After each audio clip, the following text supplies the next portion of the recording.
Ever wonder what motivates people to get plastic surgery? Did they regret it? What can we learn from the stories of plastic surgery patients? We're here to explore those questions and get some answers from my amazing guest, Alma, on the Plastic Surgeon Podcast.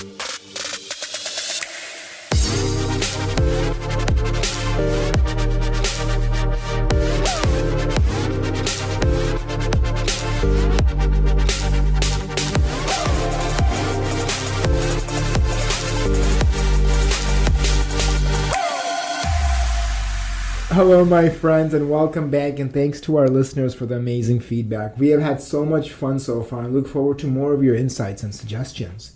Please rate and review us on Apple Podcasts to help us get you more amazing content.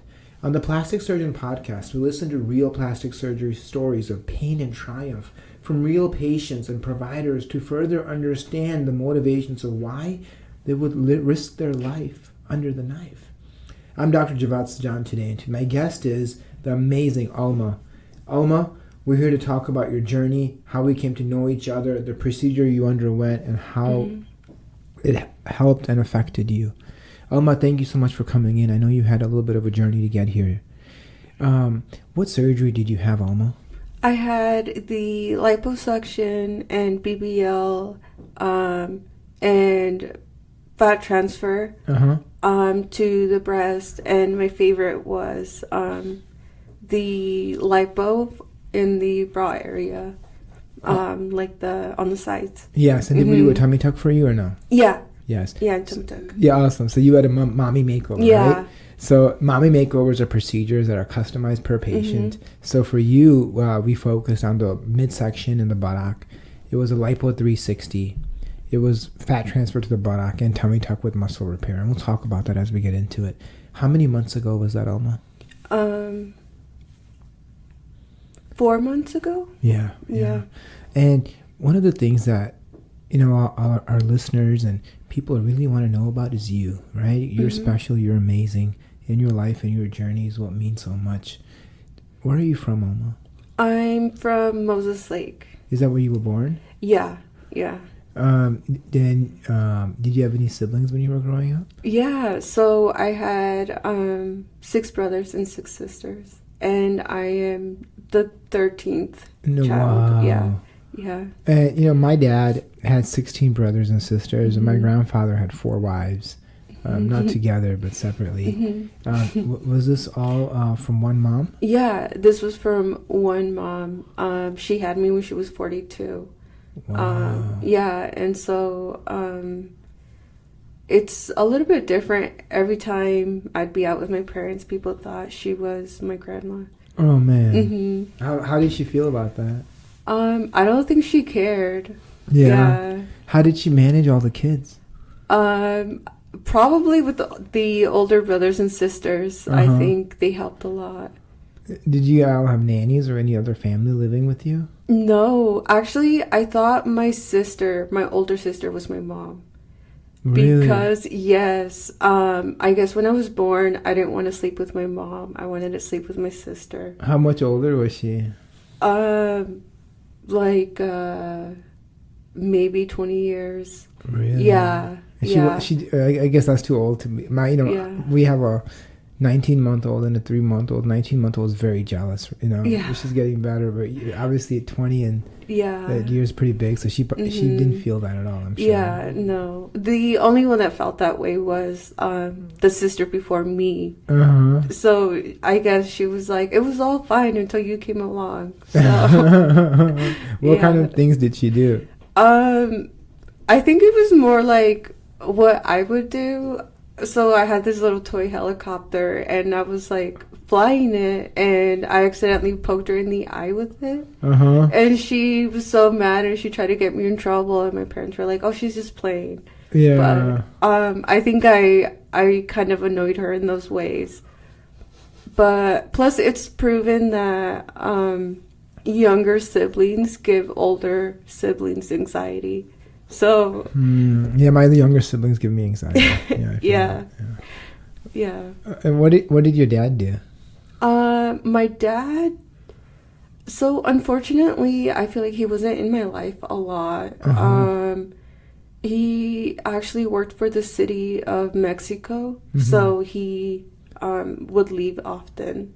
And your mom would be alone with the children? No, she would leave too. Yeah. So, and that's also another reason why I thought my sister was my mom. Oh, so when your mom would leave, who would take care of the children? My sisters. Oh, I see. Yeah. So she raised the oldest ones, and then they helped take the family and help out. Yeah. Were the older ones close to your mom? Yeah, they were. They were really close. And so me forming a bond with my parents took a longer time. So than my older siblings. What did your dad do for the city of Mexico? He did a lot of things. So he was like the secretary and the treasurer, and then the vice president, and then the president. Yeah. So he was in politics then? Yeah. Oh, wow. Yeah. Why did you all live in Moses Lake and not Mexico? I think it's because my dad's dad passed away. And then so it's really weird. Then his mom abandoned him. And then my dad was an only child. Well, how did you grow up? With aunts and uncles. And I didn't know this. I didn't know that he wasn't raised by his parents. How did his dad pass away? I think he was older.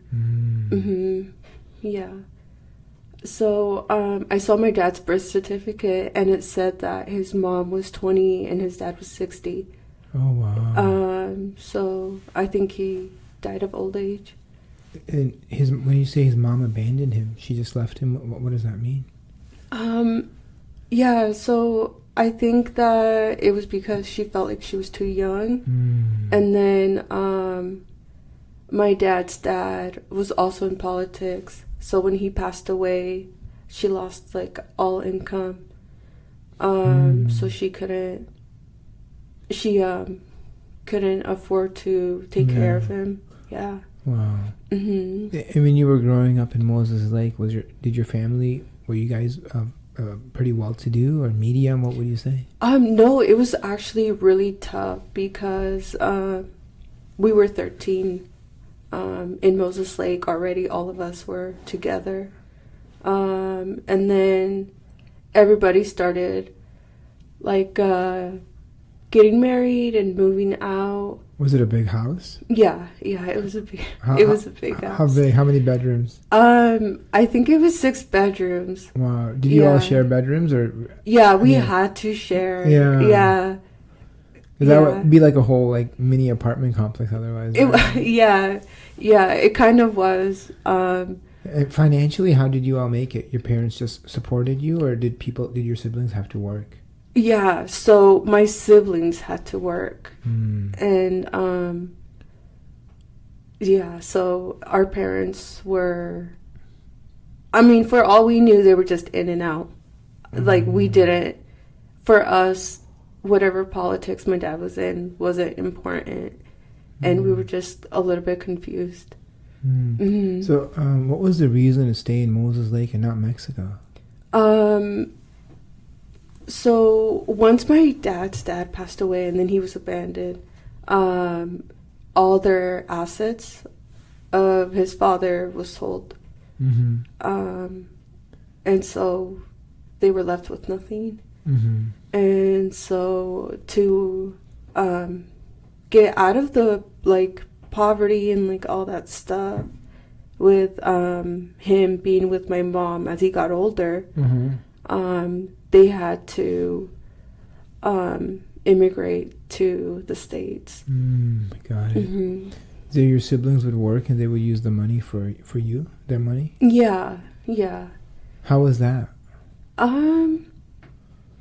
It was nice in a way because my sister spoiled me a lot. Really? Yeah. And how did she spoil you? She would do my hair every single morning. And she would buy me like little butterfly clips. Yeah. And so now I'm obsessed with butterfly clips. Oh, that's so cool. Yeah. But everybody was always like, "Oh, you guys don't look like each other. You guys are probably like step brothers and sisters. That's messed up. Yeah, yeah. But we'd also kind of joke in and be like, yeah, they were bought at Walmart, or like they were picked up on the side of the road. But yeah, so we kind of took advantage of that. Mm-hmm. Then you went to school in Moses Lake? Yeah, I went to school there. You went to elementary school and high. And what, your sister, did she end up getting married, or how much of your life was she during all this? So she was only in my life up until I was about 9 or 10. Mm-hmm. What happened then? And then she started moving out. Like, she got married. And then I still had 2 sisters that were left with me. Mm-hmm. And then they were close in age. How much difference was there between you and the other sisters? 10. Okay. 10 is the closest. And then it just gets further and further. Mm-hmm. Mm-hmm. So they were 10 years older than you? Yeah. Okay. Yeah. So I was always the annoying little sister. Like, yeah. And then did they take care of you like your eldest sister? Yeah. No, not at all. No. Yeah. But I don't really blame them for it, because looking back, they were like 18, 19, 20, and I understand a lot of that now. Yeah. Mm-hmm. And your eldest sister, when she got married, she moved out with her partner, mm-hmm. and she had her own kids and stuff like that? Yeah. Yeah. Were you still in contact with her, or not as much? I was for a little bit, and then it started dwindling down. Why is that? I think I just didn't feel comfortable. I think I was a little bit jealous of like her and her husband's dynamic, and like not having the same attention she used to give me. Yeah. And so I was kind of like that sister that felt left out. So I would just I started staying home more. Did you ever tell her that? No, I never did. Do you think she felt it? Yeah. She ever mentioned it to you? Yeah, she did. And she apologized, but I was like, it wasn't your job. Yeah. Mm-hmm. How did she bring it up? She just apologized for kind of like leaving me with my sisters, and I was like, there's nothing to be sorry about. Like, how long after she moved out did she tell you that? It wasn't, maybe like 10, 12 years later. Really? Yeah. So the terrible part about our family is that we don't talk about our feelings. Yeah, I think that's true of a lot of ethnic families. Yeah. So what do you guys do? You just keep moving forward? That's how my family does. Yeah. Just pretend like nothing happened, and next day everything is normal. Yeah. For those kinds of things, yeah. But it's funny because if you want to confront each other, it's like they stay mad at you. Yeah. But not for the things that you should be bringing up. Yeah. Mm-hmm. I know that. Yeah. So, yeah, no. So they all moved out, and then it was just me, and then two younger brothers, mm-hmm. or the youngest 2 boys and myself. I see. Did you guys ever get in trouble, or pretty straight and narrow? So when one of my sisters got married, there was a bunch of beer left over, and we wanted to try it because we were like, oh, like, why do the adults like it so much? And so we tried it, and we were like, oh, it tastes like vomit. Yeah. And my sister, the one that got married, she comes with the cans next to us open, and like she lifts it to check if we've been drinking out of it. And yeah, we got in trouble. We all got in trouble. But we were just trying it. We didn't know it was alcohol. We didn't know kids can't drink it. Yeah. How old were you? I think I was like 9. Yeah. But my brothers were 12 12 and 14. As your siblings got married, did they stay in Moses Lake area or did they move out? Yeah, they all started spreading out. Where? One went to Idaho, and then the other one was just in surrounding towns like Othello. Mm-hmm. Yeah. Mm-hmm. And then you were at high school there too? Yeah. How was life in high school? It was pretty good at first. And then it was weird. So, you know how my sisters raised me, basically. Yeah. And then my sisters had kids, and then it was like my turn to raise their kids. Oh, I see. It was so weird. And I was like in sports and like doing good in school, and then my mom would be like, hey, your sister needs a babysitter. And I was like, yeah, and I need to go to school. Mm-hmm. But for me, I was like, oh, this is normal. Mm-hmm. And then everybody at school was like, she can't get a sitter. How old were you in this? I think I was 15, 16 now. And was this your older sister or your middle sisters? Yeah, the middle ones. Yeah. They were trying to get the most out of you. Yeah. And then how did that shake out? It was good. So then I was attached to her first son. Uh-huh. But it was weird because everybody thought he was my kid. And they'd look at me like, oh, like, this teenager is like, you know, bad news. Yeah. And one man did come up to me and was like, you know, what do you think you're doing to society, basically? No way. And this was in Moses Lake? Yeah. Wow, just random? Or what were you doing? We were having dinner. Uh-huh. At a restaurant. You and the child? Yeah. Anyone else there? No, it was just me and him. Because I started driving at a really young age too. Like, I was really independent and wanted to do a lot of things on my own. So I would take him out with me, and then I didn't think anything of it. I didn't think people thought he was my kid. Yeah. And then I was like, that's my nephew. And he was like, oh. He must have felt so dumb. Yeah. What kind of guy was this? He was an older white gentleman.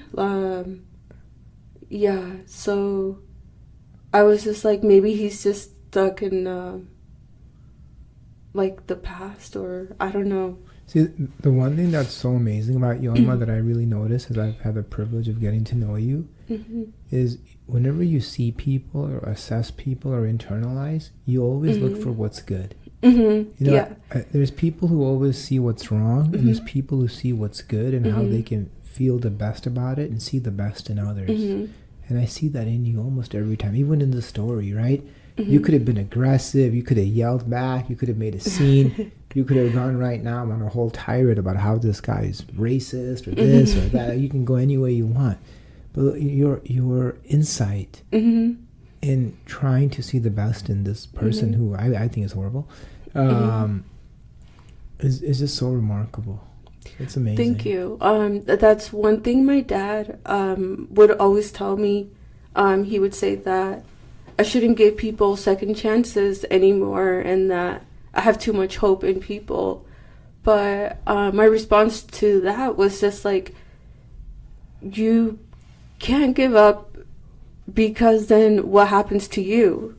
Like, you start to see like everything in a negative way. Yeah. It just weighs on you and brings you down too. Yeah. Where do you think that comes from? Your desire to really see and hope for the best. What brings that out? So I feel like I had a rough childhood, like overall. And I was actually really shy growing up. Like, you couldn't even look at me. It didn't matter who it was, and my face would start blushing. I was like that shy, like hiding behind my parents' legs. But when they started being like in and out of our lives, like all that experience made me appreciate everything. And then I actually didn't like kids at all. I want nothing to do with kids. If anything, for sports, for my physical check, I asked the doctor, and I didn't know anything about like women reproductive systems, but I asked the doctor, I was like, can you take my uterus out? Because I do not like, I don't, the way I feel about it is like a reminder from hell, like once a month, Why? So I don't know. I just like didn't like it. Like Your cycle? Or yeah, the concept of having kids? It's the whole thing. I was just like, how can I get rid of this? So I didn't know anything about birth control. I didn't know anything. So I was like, just take the whole thing. Like, I don't even want to deal with this. What did your doctor say? He laughed and he was like, no, you need this because it produces hormones that are important for you.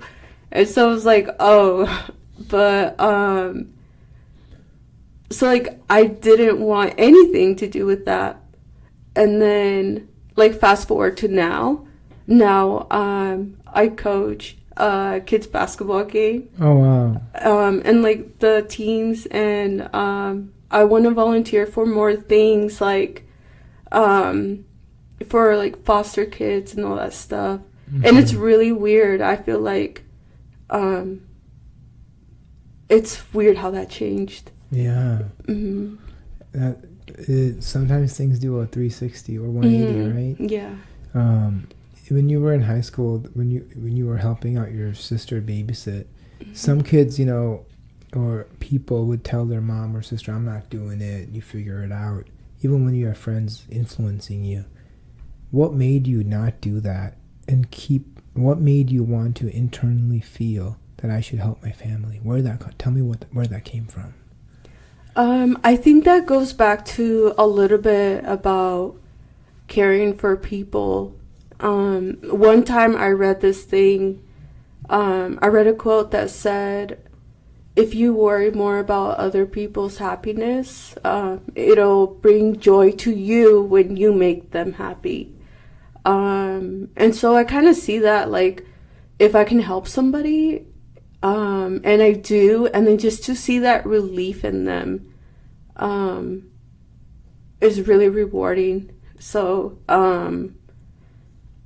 yeah, so I think that's why I would do it. I know sometimes we'd be heading out of town, like all of us teenagers, and then my sister would call me and be like, hey, can you come back and babysit? And I'd be like, yeah, I'll be right there. My friends would be like, no, we're already in the car, we're on the highway, we're leaving, we're not going back. And I would just convince them to take me back. And yeah, no, and even then, looking back, I'm just like, wow, like I can't believe I was 16 and making those choices. Yeah. Did it affect? You said it took away a little bit from your schooling. How was that? So for sports, I had to stop doing sports. And then I started missing a lot of class or being late. And so your sister and mom were okay with you missing school and sports? Yeah. What did they say about that? If anything, they never wanted me to do sports. I think it was kind of like that cultural thing where girls don't do sports. What sports were you doing? Basketball and softball. Oh, that's cool. My sister did softball too. Yeah, it's really fun. And so they saw it as an annoyance, like, oh, you gotta do that again. They made you feel guilty about it a little bit? How did that make you feel? I was actually pretty bummed out. I don't know why I always liked sports. So when I couldn't do that, I was upset. So were you going after school or during work hours? Yeah, after school. Why didn't your sister just get a babysitter or something like that? Yeah, that's what everybody would say. But she was like, because then I have to pay for it and like this, and like I don't trust them, and to go and drop them off, like do all the like the planning and all that stuff. So it was just easier for me, I guess. Yeah. Yeah. And what happened? What did you do after high school?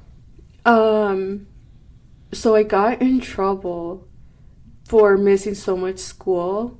If you miss so much school, then they start requesting for you to go to court.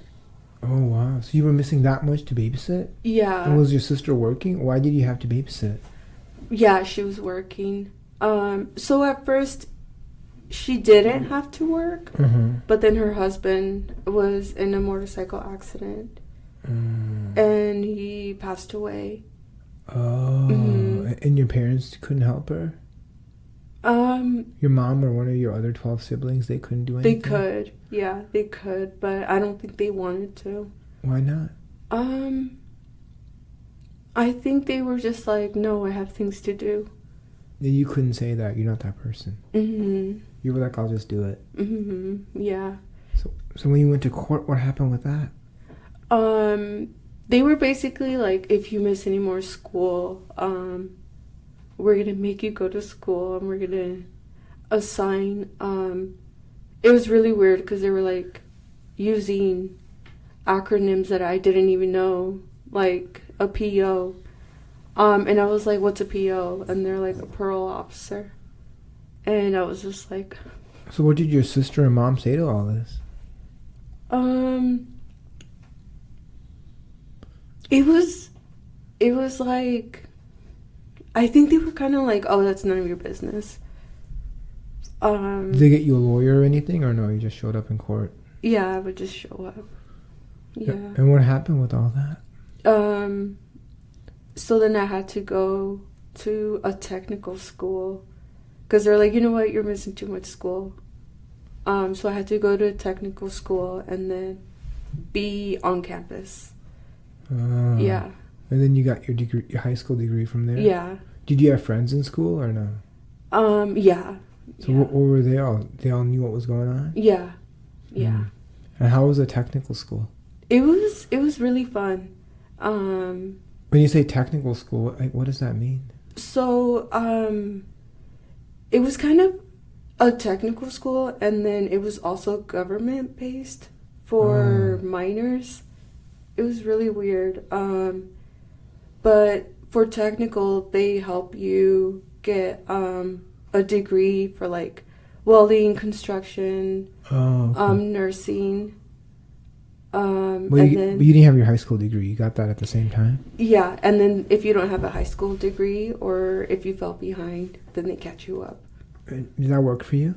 Yeah, yeah. Did you get a degree in something? Yeah, so I got a degree in welding. Really? Yeah. That's cool. Mm-hmm. You liked it? I did. It was weird. I tried it the first time, and then I ended up liking it. How old were you when you finished the school? 17. What did you do after that? I started working in for weld gigs, like in Spokane and Redmond. Oh yeah. And what was your sister doing what did she do about the babysitting when you had to go away to technical school? She enrolled them in daycare. Yeah. How many kids did she have? She had 3. Okay. And they did okay with that, I guess? Yeah, they did. Yeah. And so you got a welding degree. You were doing gigs. Where did life go from there from you? I think I kept going to school. So I actually wanted to be a underwater construction. And that's like, I guess that's a proper name for underwater welder. And so I got into school, I think it was like the second week. And since your body is compressed, you have to do a pregnancy test, but obviously it was only for women. And at this time, I think I was 19. And there was only 2 girls, myself and one other girl. And mine came out positive. Oh, did you have a boyfriend at this time? Yeah. And I was like, oh, that's not mine. That's probably the other girl's. Like, we should do it again. And then we did it like on opposite ends of the school, of the diving school, and mine still came out positive. Do you mind me asking, were you on birth control or anything at this time? No, I wasn't. Okay. I think I was just like young and naive. Yeah. Your boyfriend, was it a long-term relationship or more just getting to know him type thing? Yeah. It was like a long-term relationship. How long were you all together when you found out you were pregnant? 3 years. Oh, okay. Yeah, I met him at the school that I went to. The technical school? Yeah. And how did you respond to the news? I think he was scared. Was it first kid for him? Yeah. Mm-hmm. And how did you feel? Torn. Really? I was really torn. How were you torn? So I was torn because I didn't like kids. And that's really dumb to, then, why weren't you careful? But I was also like, growing up tough and sometimes like not even having, like meeting ends meet. I was just like, am I going to repeat the cycle? And then I was already at the school. And it was either have an abortion or continue the school or drop out of the school. What did you do? I dropped out. Yeah. You had your high school degree at this time? Yeah. Mm-hmm. How did that make you feel? It was tough. Yeah, it was tough. But why did you decide to keep the baby? I felt like I should take the responsibility. Mm-hmm. You said abortion. And see it through. Why didn't you do that? I think it was because I wanted to take accountability. Mm-hmm. How did things go with the pregnancy? Everything go okay? Yeah, everything was good. Well, did you have a boy or girl? It was a boy. Oh, wow. Yeah. And you and your boyfriend at the time raised the child together? Yeah. And where did life go after that pregnancy? I had 2 more. Oh, okay. And they were boys. And you stayed with, you and the same partner? Yeah. So now you have 3 boys? Yeah. That's now awesome. We have 3 boys. Are you together with him? No, actually, and that's actually recent. Okay. That was like 2 months ago. You don't have to, but do you mind sharing what happened? No, I don't mind at all.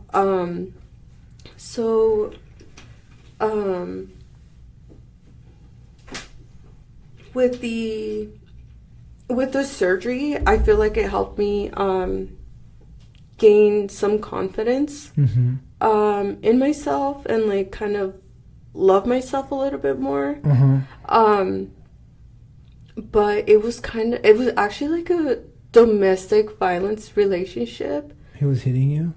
It used to be physical, and then it turned to verbal, and then it turned to off and on, either one. When was the first time he hit you? I think it was after my first child was born. Why did he hit you? I actually don't remember. But he would just have like anger spats that I wouldn't understand where it came from. Was it a slap? Was it a punch? Or what was it? Yeah, so it was a slap. And if I would walk away, then he would just like yank me back. Or like break my phone. Things like that. I'm sorry. Did he ever punch you or just slap?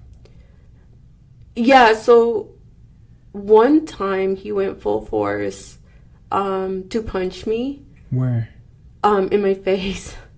So, well, do you know what that was about? I think he was just angry. I'm sorry. Mm-hmm. How did that end? I think I grew a little bit, what do you call it? When you're used to it? Yeah, you just got accustomed to it? Yeah. You thought it was normal? Yeah. And then, how would you explain to yourself what he did was okay? so, you know what? I would actually be like, oh, if only, I would take care of the kids more, or if only, I wouldn't, like, argue with him. So you made yourself feel guilty for this? Yeah. And you made it okay for him to do those bad things to you? Yeah. Mm-hmm. I'm sorry. And you explained this to yourself after he had the abusive episodes? Yeah. Mm. How did you feel after this happened, when these things happened? Did you feel guilty? Did you feel ashamed? Did you feel like it was your fault, or did you feel it was his fault? Mm-hmm. Yeah, I always felt like it was my fault. Did you ever apologize to you? No. How old were your kids when this was happening? 1, and then after that it was just like every year. Were they old enough to understand ever or see what was happening? A little bit, yes, a little bit. Did they ever try to stop him or not let that happen, or no? They were too young. Yeah, they were too young. Yeah. Mm-hmm. Yeah. How bad was your life ever in danger? I actually, there was a time where I didn't even think I would live to see 30 years old. Why is that? Just because he was so scary and unpredictable. Can you give me an example of that? Yeah, so, I don't know where the rage would come from, but he would just rage so, like, so aggressive. He was really aggressive and, like, get in your face and literally, like, talk down to you. And was this during arguments? Like, would something start, or would it just come up completely out of the blue and nothing was happening? Yeah, so it would feel like it was out of the blue, but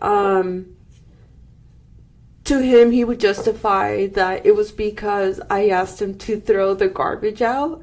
No. Yeah, and that... So you asked for the garbage out, you would get hit for that? Yeah, so... Wow. And what made you end this toxic relationship? The fact that I didn't want my kids to be raised in that environment. I wanted more for them. It sounds like this person wouldn't let something like you or the relationship go easy. Mm-hmm. How did you get out? So I actually had to do a restraining order. And then they came and served him. And then he was forced to move out. And he was escorted off, like, out of the house. Did you ever call the police on any of these episodes? Yes. Mm-hmm. You did? And he got arrested for domestic violence? Yeah, he would get arrested. How many times? I think maybe like 6 times. Wow. Yeah. And did your siblings know what was going on? Yeah. What did they say about it? They only knew a little bit that he was aggressive and that he had anger issues. But they didn't know to what extent. So did you ever give him an ultimatum that, hey, you gotta stop this or I'm leaving? Yeah. What would he say? I'll stop, get better, but never did? Yeah, he would say that. And I would never be like, I would never question it. Yeah. I'd be like, he's gonna work on it. And what was the final thing? Something must have happened.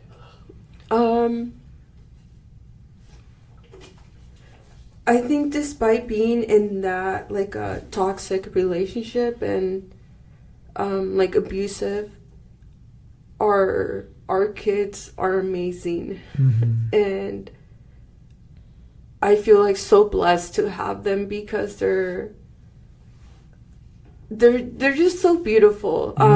Yeah. They're beautiful to other people. They do good in school, and I'm just like, how did I get so lucky? Like, but I was just like, I work hard to raise them every single day, and oftentimes the kids are a reflection of the mom. Thank you. Yeah, and I just didn't. I didn't want them to keep going through that as well. Yeah, are the boys close to him now? No, they've never been close to him. Well, he doesn't partake in their life? A little bit. He doesn't care? I think he's the type of person that is like, kids should be seen and not heard. Mm-hmm. Yeah. What did he do for work? He's a mechanic, so he went into mechanics. What, was he ever a cheater? Yes. He was? Yeah. When did that start? During my second pregnancy. How did you find out? I walked in on him talking to the person on the phone. And what did you say? I was like, who were you talking to? And he tried to put it off and say that it was his friend. How did you find out it was another woman? Because I worked with her. And so... So she knew you and she knew you had kids? Yeah, she knew me. And I was pregnant and everything. How did you find out she was cheating with him? Well, first of all, she befriended me before they started. And I thought it was really weird. And she always wanted to hang out, which I was like, we don't even have that much in common. Yeah. I don't know why she's always wanting to hang out. And then she started getting close to my partner, and I didn't think anything of it. How did you see it? Like the way they would talk or walk or... Yeah. So they would like talk a lot. But... Did she have kids or no? Yeah, she did. She had 2 kids, I think. And how did you know there was infidelity going on? Co-workers. And then when I confronted her, when I asked her, like, hey, like, what's going on? She admitted to it. And what did he say? So that day he missed our son's baseball game. So I was calling him, and when he came home after the baseball game, we were already home, and I was like, hey, why didn't you pick up? You missed our oldest is named Rancis. Mm-hmm. I was like, you missed Rancis' game. And he was walking away from me, and I was like, I'm talking to you, and like that's when it got physical. He hit you again? Yeah. How did he hit you? He turned around and like was choking me, and then he just like threw me on the ground. Yeah. Mm-hmm. And how did the cheating come out? It started out as rumors. Mm-hmm. And then that's like when I started suspecting it, and then I walked in on him on that conversation. So I started piecing everything together. You told him to stop, or what did you say next when you found out about all this? Yeah, I told him that. What did he say? It was crazy because he was still denying it. so I started feeling confused. He was making you feel dumb. Yeah. Yeah, he was making you question yourself. Yeah. So, I mean, I stayed still because I thought it was important to be a family. Yeah. Yeah. Mm-hmm. And then 2 months ago, it was over. It's all over. Yeah. Yeah. And then 2 months ago, I finally was able to say, like, that's the last straw. Then the last straw was just not seeing your kids, not having your kids grow up in this. Is that right? Yeah. You just came to that realization after everything built to a climbing point. Yeah. Yeah.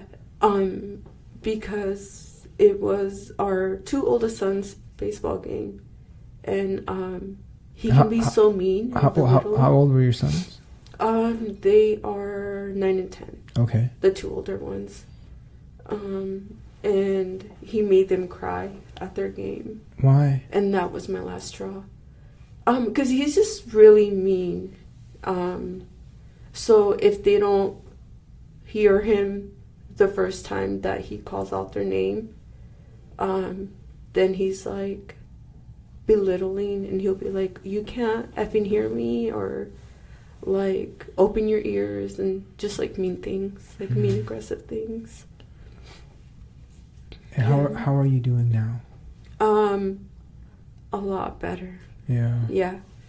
Yeah. It's amazing. That's so. I just can't imagine what you've lived through, and how strongly you carry yourself. You know, you carry yourself like a person who is unharmed, who is so positive, who is so kind and loving.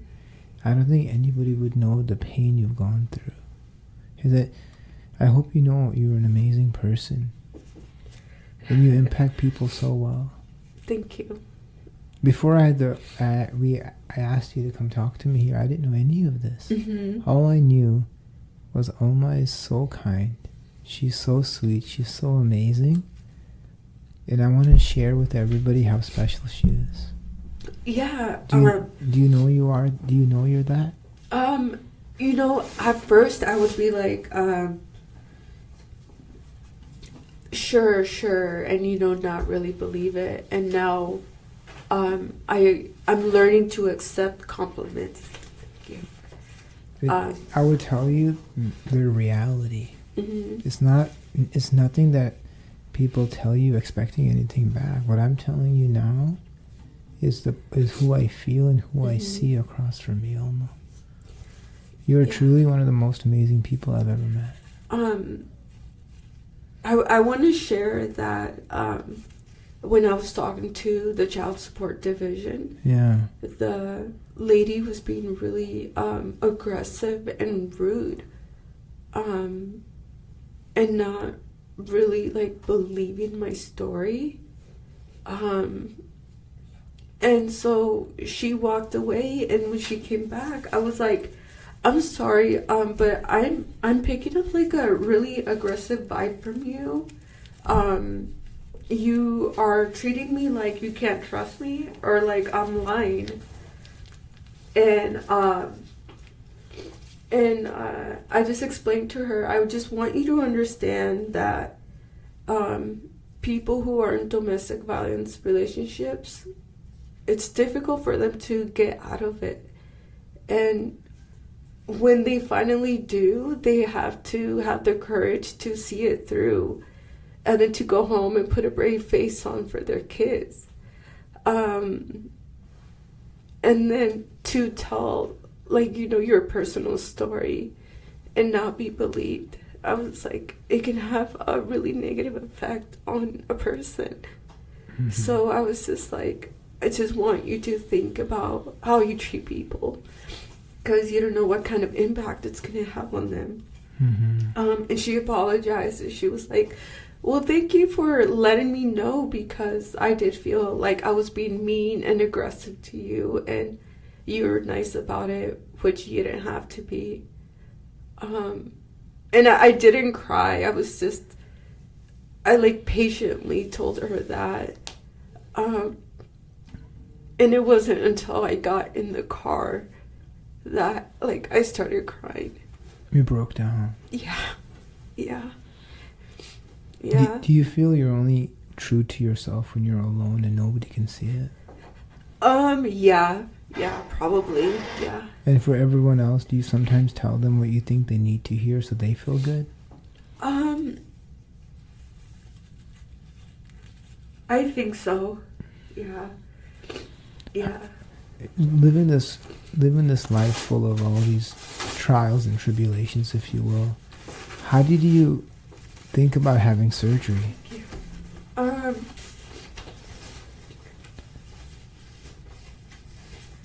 I think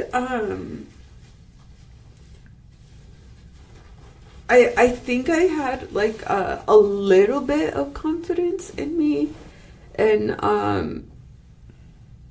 I think that confidence, that small confidence, was what was like the little voice in my head, and was like, you should do it, like, if you really want to do it, you should do it. And so finally I did it. How did you hear about me? I researched for days, weeks, and I was so paranoid, and I would see their results and I'd be like, that's terrible, and they're happy. And then when I came across like your website, I knew it. I was like, this is the one. I found the doctor. Why do you say that? It was just like a sense of your work ethic, basically, how you don't want to take shortcuts and you're not a cookie cutter surgeon. How did you feel that? Like, how did you get that message? 'Cause I don't have that written out anywhere. Yeah. Was it watching my Instagram, YouTube, Snapchat? I watched everything. So that's what made me feel really at ease, and I hadn't even met you yet. So you knew who you were going to meet. Yeah. I don't think anyone else in Washington does that. Yeah. So you saw the work, you saw how I think, how I approach things. Yeah. And you agreed with that. Yeah, and when I found you, it was actually when I had my third child. It was in 2015. Yeah. So you watched me for years. Yeah. And then you came in. Mm-hmm. How was the consultation? It was really good. So the consultation was actually 3 months out, I believe, from when I called. And I was really impatient, but I just wanted to try on sizes. So I actually went to a doctor or a surgeon that was available within days. Was that in Seattle area or back Moses Lake area? Yeah, it was in the Tri-Cities area. Yeah. And I had so much anxiety. How was that other experience? I'm not asking you the name. So you know what? I noticed that you don't tell patients no. Like, you don't tell patients, no, you can't do that because your body, no. Or, no, you can't do that because it's not possible. And this surgeon was telling me that he couldn't do a certain size because it wasn't possible. And he was telling me that the most he can do on my body was 300 cc's for an augmentation. And when I asked him, okay, so can I do a BBL and a tummy tuck? And he said, no, like, you can't do that. And I was like, oh. But in my head, I was like, I see it all the time. Yeah, like, you've seen me do it. Yeah. I'm not going to tell you. I'm just going to show you. Yeah. So I was like...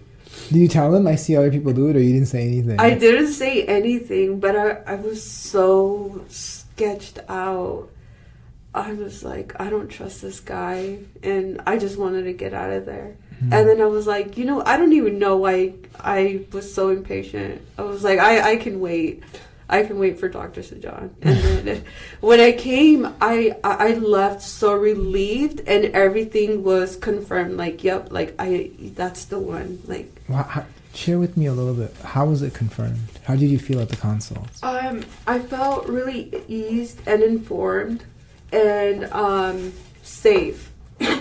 I felt safe to go under the knife. You did? Yeah. Why? Because you made me feel comfortable and confident in your work. That's awesome. Yeah. Did watching the videos ahead of time prepare you a lot for what you were gonna, when you met me and we went through what we were gonna do? Yeah, but I also like really not gory stuff, but I like seeing like surgical procedures. So that never scared me. It was more the fact of not being happy with the results. And then we had your surgery. How was the recovery? The recovery was, I want to say it was kind of intense, but it was fast. Yeah. Was it painful? I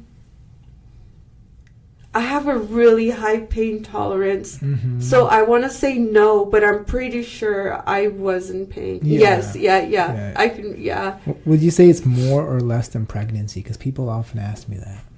Less. Less than It's pregnancy. Less than pregnancy. How do you feel now after? So we did a lot, right? So we did lipo 360, tummy tuck, BBL, muscle repair. What most doctors say is impossible. But with God's help and your amazing, will, we pulled through. How do you feel you look now? I feel like I look like how I should look. Are you happy with the results? Yeah, I'm extremely happy. Yeah. What's different now than before surgery? I think being nice to myself, like emotionally and mentally, and then not accepting like any less than like the respect that I deserve. That's amazing. How do clothes fit now? Better, a lot better. It was always really weird. Like I didn't like how it fit, like on the stomach area, or pants would fit weird. Now it's like everything just fits. Did people notice your physique is different? Yeah. Like who? All my girlfriends. Yeah. What did they say?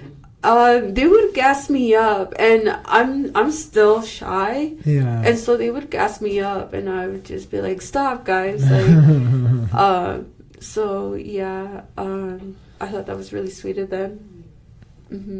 How do you feel better about yourself now? Yeah, I do. Are you happy It's you insane. did it? Yes. Would you do surgery again if you had to go through all of that? Yes. Yeah. If you don't mind me asking, out of everything that you watched me for a few years and all that kind of stuff, what would you say, if you had to say, what was the one thing that made you want to come to me? Your care for the patients. Because I don't think I've met a doctor that you can see that genuinely cares. And then when I would watch your work, I could see that you genuinely cared for the patient, and that was what sold me on it. And then also when I saw that you took care of a patient with COVID, and I was just like this doctor couldn't get any better. Like, oh, thank you. Yeah. So thank you. I thought that was really sweet. And you're so kind. It's such a privilege serving people, and I love doing it. Sometimes people will come to me, or they'll ask me, "What's your motivation? Is it this, that?" You do it for the money. You do it for, you like the media. I'm like, no, not at all. I could care less. I do the work for free. I do what I do because I love impacting people. I love changing lives. Yeah. Above all else, I love making people feel good and be happy. I know it's a cliche, right? Am I a people pleaser? Yeah, I would say I am. If I can impact someone's life like yours for the better, there's no other satisfaction or anything else I would want. Yeah. Yeah, it makes, absolutely. I'm so happy people can see that Mm-hmm. in how I do and what I do and how I do it. Mm-hmm. That's amazing.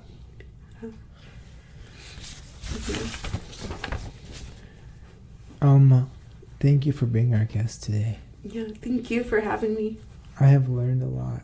I know your ordeal will teach our listeners how and what to expect as they start their own journeys. I appreciate your time, and I'm honored to have you as my patient, and I hope I can say my friend. Thanks for listening to the Plastic Surgeon Podcast, and please rate us, review us on Apple Podcasts for more great content. For my live surgeries on Snapchat and adventures throughout the week, catch us on all social media at Real Dr. Seattle. Bam, what?